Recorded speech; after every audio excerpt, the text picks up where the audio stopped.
will start out to do better since you kind of put me on the spot. I can go first if you need me to. If you're not ready. No, I'm ready. And mine is for a genuine douche balloon.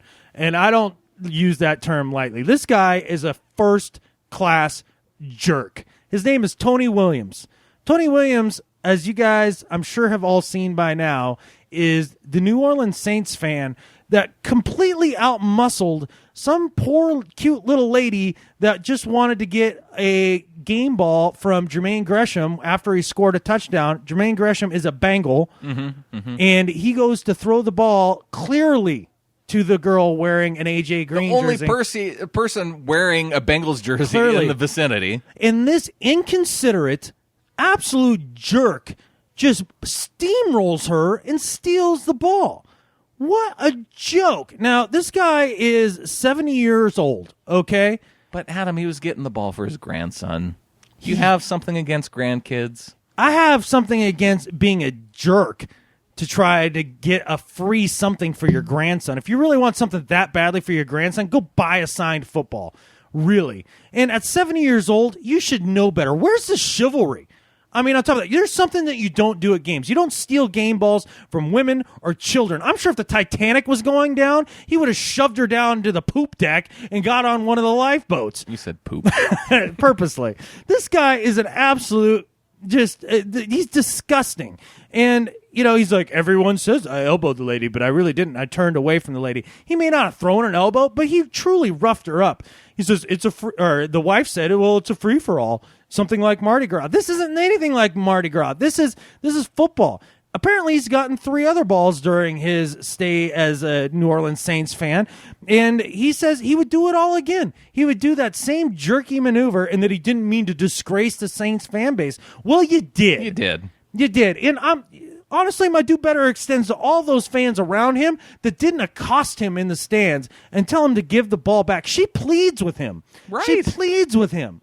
And he still doesn't give the ball back. It was so obvious who the ball was going to. It's absolutely terrible. This guy is the worst. He should be suspended for the year under the personal conduct policy for his crappy fandom.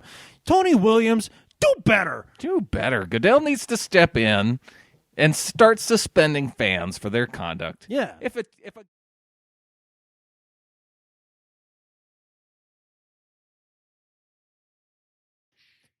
I don't know how this happened. I thought this franchise, this thing I had to endure years ago with these squeaky voices cartoons called Pokemons, was long and dead and buried. But no, Brandon, like a zombie, a cartoon zombie coming back as a video game, my life, my world, my TV watching, everything has been plagued with Pokemon freaking Go. What the hell is this? What is this? And it's billed as a way to get kids outside, Brandon. It's a way to get kids outside. You know how you get kids outside? You slap their phone out of their hand and you take them outside and you give them a ball. You don't give them a cell phone outside and say, enjoy the outdoors while you stare at your stupid screen, at these stupid little animations, trying to collect stupid things that don't freaking exist. This is the dumbest thing I've ever seen. People, the complete transformation into dronage is upon us. I know you're concerned about this too, Brandon. Well, I think where you're a little bit, I mean, there is a ball aspect. Like, isn't the Pokeball what you throw to collect these things? And you can't throw a fake ball. Can't do it. It doesn't work. No, it's just it's why esports are not sports, because you're not actually doing it.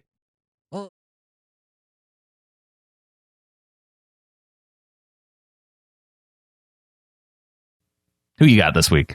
My do better this week is for the mother catfish Rams and their owner, Stan Kroenke. Stan Kroenke is a piece of catfish as an NFL owner. And if you don't know why, it's because he took a loyal fan base like the St. Louis fan base that was there, stabbed them directly in the back to run to LA for big money. And then comes out after their loss here to the Atlanta Falcons and has the audacity to say the following: in 2 years, we'll be in a new stadium. And I think we can have a true home field advantage like a lot of the other teams do. We don't really have that now. End quote. Talking about how the LA Coliseum isn't much of a home field advantage. You want to know why you don't have a home field advantage? Has nothing to do with your stadium. But he seems to think so. He goes on. He goes first, he says, well, maybe I shouldn't say that because the fans were great. No, they weren't. There weren't any there because there aren't any fans of freaking LA. But that's fine. That's a whole nother argument there. But then he goes on to talk about the Minnesota Vikings in their new stadium. He tries to compare the Coliseum, which seats like 94,000 people, to the Viking Stadium, which hosts like 67,000 fans. And he goes, have you been up there? That is a true home field advantage because it's so loud. It's packed. It's new. Here, newsflash, Stan. It's not because it's a new stadium that gives them a home field advantage. They had a home field advantage when they were playing at the Golden Gophers freaking stadium. All the years, or the 2 years prior to them moving into their new stadium. They had a home field advantage in their old dome that had a roof that collapsed under the frickin' snow. Still a home field advantage. They had a home field advantage because they didn't stab their fans in the back, take them to a fair weather city with a fair weather fan base, and then wonder why you have no fans and no home field advantage.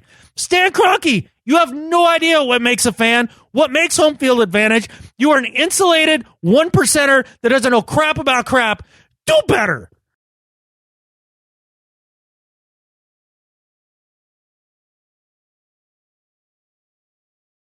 Let's get into the kind of that last sequence because we've put it off long enough. We're about 15 minutes in. Okay.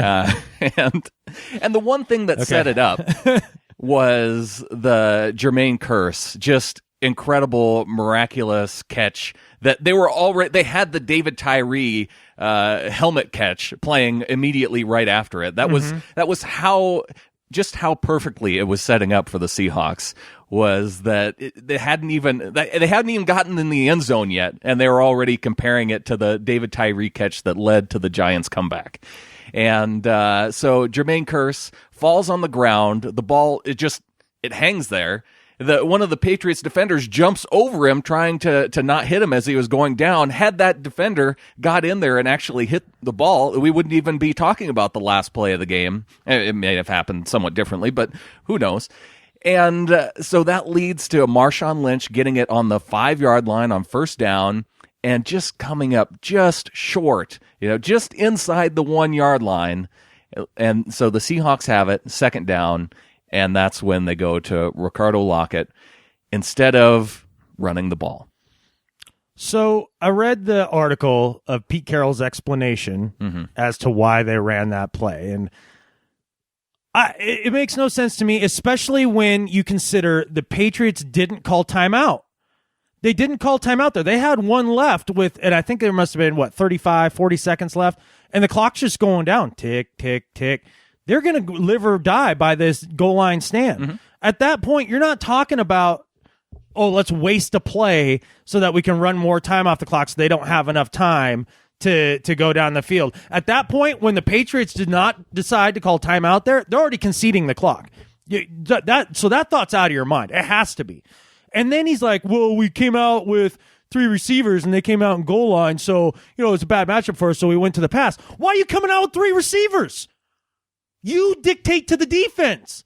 Come out there with an extra lineman, Mr. T, Marshawn Lynch, and you jam it down their throats 3 freaking times and you win the Super Bowl. You go back to back and hooray, everybody in Seattle wins.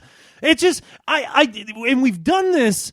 How many times throughout the season on short yardage have we gone and done something cutesy like this, and I freak out over the podcast? I mean, it's countless. I thought we'd finally gotten over it towards the end of the season. I thought we were finally past that. And then you put on top of the fact that the Patriots, I believe I read this the week before, so somebody may have to look it up to be sure that I'm right, because I'm not 100% sure on this. But from what I remember reading, the Patriots are, if not the worst, one of the worst teams stopping people on 3rd and short, on short yardage situation. Okay, they were last in the league on power runs. Right. What are you doing? Game plan says that you jam it down their throat. Situational football says you jam it down in your throat. Your identity as a team says jam it down their throat. Your best player on offense says jam it down their throat. Jam it down their throat. I'm still mad. I have to get it out. Like, this is part of the therapy, people. Yeah.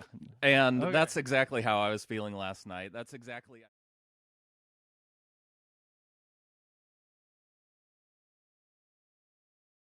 Must be an exercise for you guys, though, in this area, because, I mean, you brought in, a couple of the dirtiest players in the league when it comes to Sue and Aqib Talib and, knucklehead Marcus Peters. Hissy fits in the end zone, yeah. Yeah, so you guys kind of have to learn to love some guys that are kind of genuinely hateable.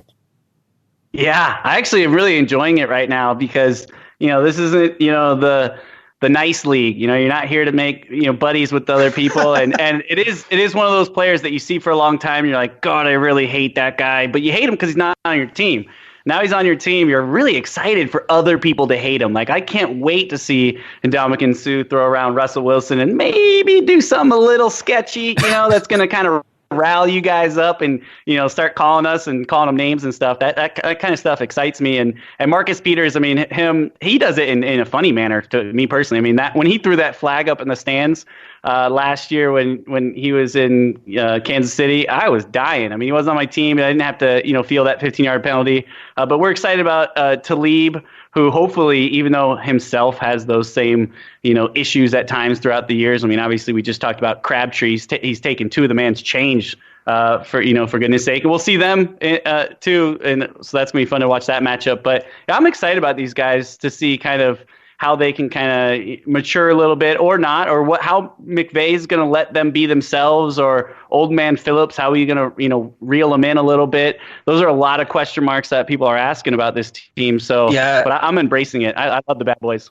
That was one of the big questions too, and we were receiving a lot of these players is, they're a lot pretty big, bold personalities, and they've done some questionable stuff in the past. And how is Sean McVay, the youngest head coach in the NFL, going to be able to handle these big personalities? And we got to look at the reciprocal of that and talk about Mr. Wade Phillips, who has been in the NFL for so long and is thought of highly with these guys, especially Talib, who used to be on his... He has been his whole freaking career. I find it hilarious that you guys are pinning your hopes on Wade Phillips being the guy who's going to pull this whole thing together. Okay, I've been holding back my prediction because it's been all sunshine and roses for you guys for months, and I've had enough. So here's how your season's going to go. I'm just giving you a heads up so you can get into counseling early, because this is going to be a rough year for you guys. This whole thing is setting up perfect for the demise of the Los Angeles Rams, the team that is the media darling in the offseason every year, always struggles and most often misses the playoffs.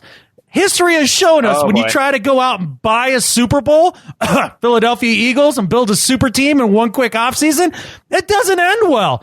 And then you brought in some of the biggest dirtballs in the league in Sue and Talib. Then you bring in a couple guys who have been abandoned in their prime when they're super talented people in Cooks and Peters, and you bring all of these guys in, this giant knucklehead factor, and you're hoping your frat boy of a coach and Wade Teddy Bear Phillips is going to bring this all back together and control that locker room. No way in hell that happens. And on top of all of that, the whole league, which is smart, by the way, has a whole offseason to go over Sean McVay tape and actually figure things out. And when you guys struggle out of the gate and have a loss or two right out of the gate, the pressure of all those offseason expectations is going to come crumbling down like your crappy Coliseum. And the whole thing is going to go in the catfish. I predict 8-8 for the Los Angeles Rams in a second place finish in the division. Oh my goodness. Hey.